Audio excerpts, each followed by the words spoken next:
Good morning students. Physics part 1 में capacitor and dielectrics chapter run हो रहा है। आज हम लोग पढ़ेंगे कॉम्बिनेशन ऑफ द कैपेसिटर्स क्या होता है। बच्चों, अगर एक जगह पर कई कैपेसिटर आपस में कनेक्टेड हैं तो उसको ही कहते हैं कॉम्बिनेशन। इसकी कॉम्बिनेशन की ज़रूरत क्या पड़ती है। सर्किट में कहीं कहीं पर हमें ज़्यादा चार्ज को स्टोर करने की रिक्वायरमेंट होती है, कहीं कहीं सर्किट में हमें चार्ज को कम स्टोर करने की रिक्वायरमेंट होती है। तो हम विद कई कैपेसिटर्स को आपस में जोड़ करके उस पॉइंट पर कैपेसिटेंस को इंक्रीज या डिक्रीज कर सकते हैं, अपने अकॉर्डिंग उसको हम लोग एडजस्ट कर सकते हैं। तो combination of the capacitors student दो हिस्सों में स्टडी किया जाता है, दो तरह का पढ़ते हैं। एक series combination and second is parallel combination. आइए बच्चों सीरीज कॉम्बिनेशन पर स्टडी करते हैं। बच्चों, जब कैपेसिटर एंड ऑन जुड़े हों, एंड ऑन का मतलब है पहले कैपेसिटर की दूसरी प्लेट दूसरे कैपेसिटर की पहले प्लेट से जुड़ी हुई है, दूसरे कैपेसिटर की दूसरी प्लेट तीसरे कैपेसिटर की पहली प्लेट से जुड़ी हुई है। यानी कि हर कैपेसिटर की पीछे वाली प्लेट अगले कैपेसिटर के आगे वाली प्लेट से जुड़ी हुई है। ये एंड ऑन कनेक्शन है, इसको सीरीज कॉम्बिनेशन कहा जाता है। हमने यहाँ पर डायग्राम में 3 कैपेसिटर्स आपको दिखाए हैं। ये जो पैरेलल प्लेट्स होते हैं, that is symbol of the capacitor. तो ये एक कैपेसिटर, ये 2 कैपेसिटर और ये तीसरा कैपेसिटर। मान लेते हैं पहले कैपेसिटर का कैपेसिटेंस C1 है, दूसरे कैपेसिटर का कैपेसिटेंस C2 है और तीसरे कैपेसिटर का कैपेसिटेंस C3 है।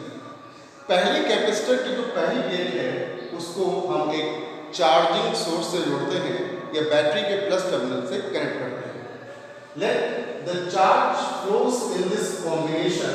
तो X पॉइंट और Y पॉइंट के बीच में जो कैपेसिटर्स लगे हैं वो रिप्रेजेंट कर रहे हैं series combination of 3 capacitors. Series combination of the 3 capacitors. देखिए स्टूडेंट्स, अगर हम इस कॉम्बिनेशन में Q चार्ज प्रोवाइड करते हैं तो ये तीनों कैपेसिटर आपस में सीरीज में कनेक्टेड हैं। और एक बात याद रखनी होगी आपको कि जब कैपेसिटर्स आपस में सीरीज में कनेक्टेड होते हैं तो ये जितने भी सीरीज में कनेक्टेड कैपेसिटर्स हैं ये सभी equal amount of the charge store करते हैं। तो अगर हम Q चार्ज को X टर्मिनल से अंदर को भेजेंगे तो पहला कैपेसिटर चार्ज स्टोर कर रहा है Q, दूसरा कैपेसिटर भी चार्ज को स्टोर करेगा Q और तीसरा कैपेसिटर भी चार्ज को स्टोर करेगा Q। क्योंकि सीरीज कॉम्बिनेशन में हर कैपेसिटर इक्वल चार्ज स्टोर करता है। जितना आप कॉम्बिनेशन में फ्लो कर देंगे चार्ज, उतना ही चार्ज हर कैपेसिटर अपने अंदर स्टोर करेगा। लेट्स सपोज पहले कैपेसिटर के प्लेटों के बीच में वोल्टेज V1 वोल्ट है, दूसरे कैपेसिटर के प्लेटों के बीच में वोल्टेज V2 वोल्ट है और तीसरे कैपेसिटर के सिरों पे वोल्टेज V3 वोल्ट है। तो अगर हम कहें कि पूरे कॉम्बिनेशन में कितना वोल्टेज है, यानी कॉम्बिनेशन स्टार्ट हो रहा है X से और कॉम्बिनेशन एंड हो रहा है Y पर, तो X से लेकर Y तक कितना वोल्टेज होगा तो आप निकाल सकते हैं V is equal to V1 plus V2 plus V3 because potential is a scalar quantity. Potential is a scalar quantity. ये जो वोल्टेज हमें फाइंड हुआ है वो X और Y के बीच में वोल्टेज है, तो आप इसको सिग्निफाई कर सकते हैं कि voltage between X and Y is equal to V1 plus V2 plus V3 so on. So in the series combination resultant voltage student कितना है, Vxy equal to V1 plus V2 plus V3। आपने chapter में पढ़ रखा था कि capacitance का formula Q equal to CV होता है। Q equal to CV। अगर एक कैपेसिटर हो जिसमें चार्ज Q स्टोर हो, उसके बीच में पोटेंशियल डिफरेंस V वोल्ट हो और कैपेसिटेंस C हो, तो इसमें रिलेशन होता है Q equal to CV। Q equal to CV, तो वोल्टेज कितना हो जाएगा, वोल्टेज हो जाएगा V1 equal to Q by C1, V2 will equal to Q by C2 and the V3 will equal to Q by C3।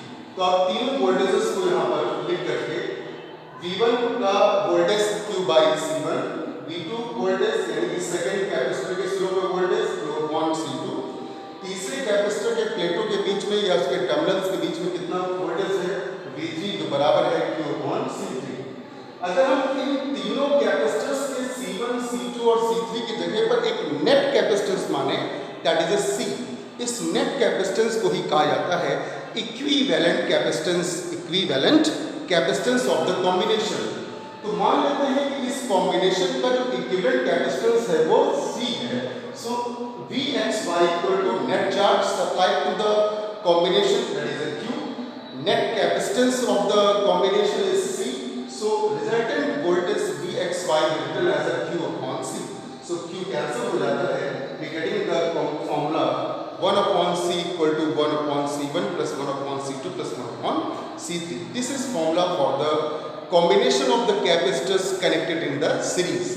बच्चों आपको ये बात याद रखनी पड़ेगी कि in the series combination charge stored by each capacitor is same. अगर capacitor series में जुड़े हैं तो जितना चार्ज एक कैपेसिटर स्टोर करेगा उतना ही चार्ज सारे कैपेसिटर स्टोर करेंगे, but potential difference between the plates of the capacitor changes, ये चेंज होता है अकॉर्डिंग टू द कैपेसिटेंस। जिस कैपेसिटर का कैपेसिटेंस कम होता है उसके सिरों पे ज़्यादा वोल्टेज आता है और जिसका कैपेसिटेंस ज़्यादा होता है उसके सिरों पर कम वोल्टेज आता है इन द सीरीज कॉम्बिनेशन। बच्चों सीरीज कॉम्बिनेशन की तरह ही एक पैरेलल कॉम्बिनेशन है। पैरेलल कॉम्बिनेशन में देखते हैं यहाँ पर हमने बना रखा है तीन कैपेसिटर हमने पैरेलली कनेक्ट करके रखे हैं। मान लेते हैं पहले का कैपेसिटेंस C1 है, दूसरे का कैपेसिटेंस C2 है और तीसरे का कैपेसिटेंस C3 है। कॉम्बिनेशन में सप्लाई हो रहा है Q चार्ज, तो यहाँ पे देख सकते हैं कि एक ज्वाइंट है, तो हर कैपेसिटर में अलग अलग चार्ज Q1, इस कैपेसिटर में चार्ज Q2 और तीसरे कैपेसिटर में चार्ज Q3 स्टोर होता है। बच्चों X और Y टर्मिनल से ही सारे कैपेसिटर्स कनेक्टेड हैं। लेट्स सपोज X पे 10 वोल्ट है और Y पे 0 वोल्ट है, तो हर कैपेसिटर का पहला प्लेट कनेक्टेड है 10 वोल्ट से, तो पहले प्लेट पर वोल्टेज 10 वोल्ट रहेगा और दूसरा प्लेट कनेक्टेड है 0 वोल्ट पर, तो दूसरी प्लेट रहेगी 0 वोल्ट पर।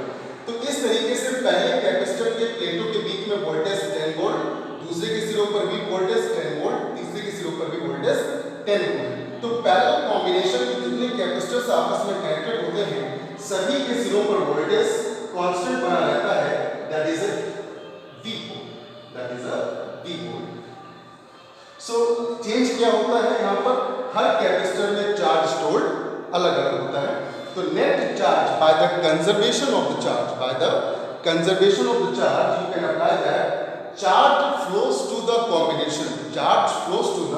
कॉम्बिनेशन। इस कॉम्बिनेशन में कितना चार्ज स्टूडेंट फ्लो हो रहा है Q। So this is the QXY, it is a charge flows in the combination. This will equal to the Q1 plus Q2 plus Q3 and so on, जितने भी capacitors आपने लगा रखे हो। Formula जानते हैं Q equal to CV। So net capacitance हमने कितना माना C, voltage is V। Q1 is a charge stored in the first capacitor, so this will equal to its capacitance and the voltage. Q2 again its capacitance and the voltage, सभी लिख करके आप voltage को cancel कर सकते हैं और combination आएगा C equal to C1 plus C2 plus C3। यहाँ पर भी एक बात आपको याद रखनी है कि पैरेलल कॉम्बिनेशन में वोल्टेज सेम रहता है, सीरीज कॉम्बिनेशन में चार्ज स्टोर सेम रहता है। एक बार फिर से रिवाइज कर लो।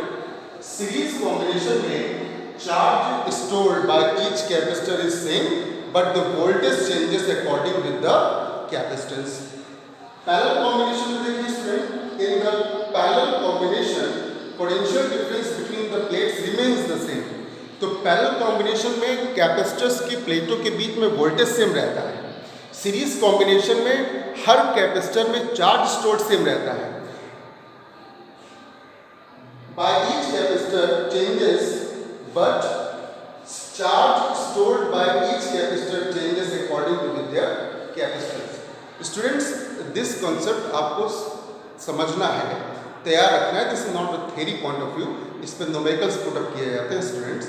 कल आपको इस पर भी कॉम्बिनेशन पर न्यूमेरिकल लगा के दिखाएंगे। एक बात चाहे और आप समझ लें यहाँ पर कि जब आपको सर्किट में कैपेसिटेंस इंक्रीज करना होता है, कैपेसिटेंस इंक्रीज करना होता है, तब आप पैरेलल मेथड इस्तेमाल करते हैं। कौन सा मेथड बच्चों? पैरेलल। आप देख सकते हैं पैरेलल में कैपेसिटेंस इंक्रीज हो जाता है, और जब किसी पॉइंट पर कैपेसिटेंस आपको कम करना हो तो वहाँ पर हम सीरीज कॉम्बिनेशन इस्तेमाल करते हैं, जिससे उस पॉइंट पर कैपेसिटेंस हमें कम हो जाती है। कल स्टूडेंट्स इस पर न्यूमेरिकल स्टडी करेंगे। आज का काम आप लोग फेयर कॉपी में कर लें। Thank you.